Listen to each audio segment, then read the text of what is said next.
Hello everyone, welcome to my YouTube channel Blossoms of Learning.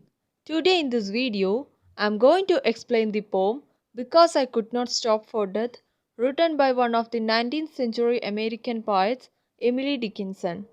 She has written about 1800 poems and many of her poems are in incomplete form. She was leading a solitary life and it was during her 20s she started writing poems. During her lifetime, only few of her poems were published.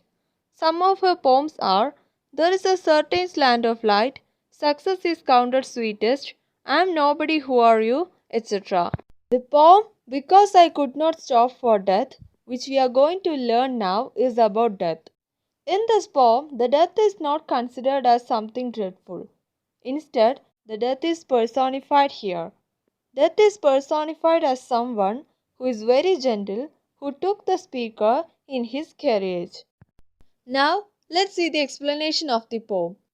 Because I could not stop for death, he kindly stopped for me. The carriage held but just ourselves and immortality.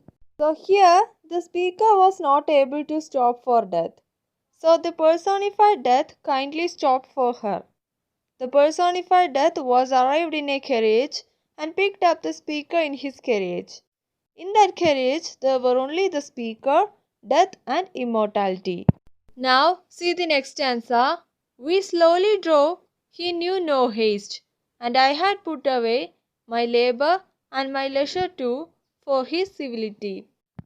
So here, now the speaker explains how the carriage moved.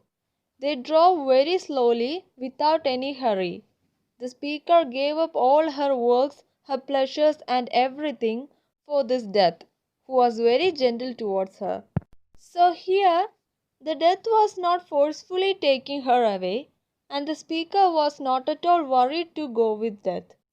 Death is considered as someone who stopped for her.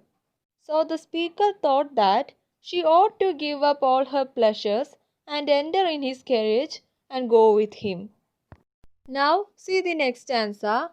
We passed the school where children strove at recess in the ring. We passed the fields of gazing grain. We passed the setting sun. Now she says what all things she saw on her way. They passed a school where children were playing during free time by forming a circle. They passed the fields and also they passed the setting sun. Now see the next stanza. Or rather, he passed us. The dews drew curing and chill, for only gossamer, my gown, my tippet only tulle. So in the last line of the last stanza, she told that they passed the setting sun. But this stanza begins by telling that, frankly, it is not them who passed the sun, but it is the sun that passed them. The dews were so cold, the poet also felt so cold, because she was wearing only a thin gown and a scarf made of net or soft cloth. Now see the next stanza.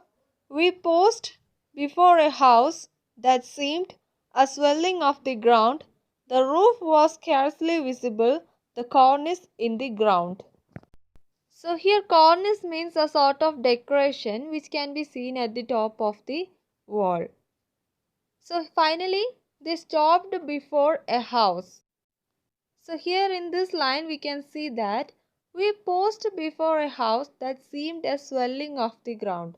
So here a swelling of the ground is her tomb itself. In this stanza she talks about her tomb. And her tomb is compared to a house. And the roof of that house was not visible properly and it seems that the cornice is in the ground. Now see the last stanza. Since then, 'tis centuries and yet feels shorter than the day I first surmised the horses' heads were toward eternity. So now centuries has passed since the day she finds that the horses' heads of death's carriage is moving towards eternity. But still she feels that it all happened shorter than a day ago. So here, the death is not picturized as a scary thing. The speaker considers her tomb as her house itself, where she has to remain after her death. Hope you all understood the poem. Thank you for watching my video.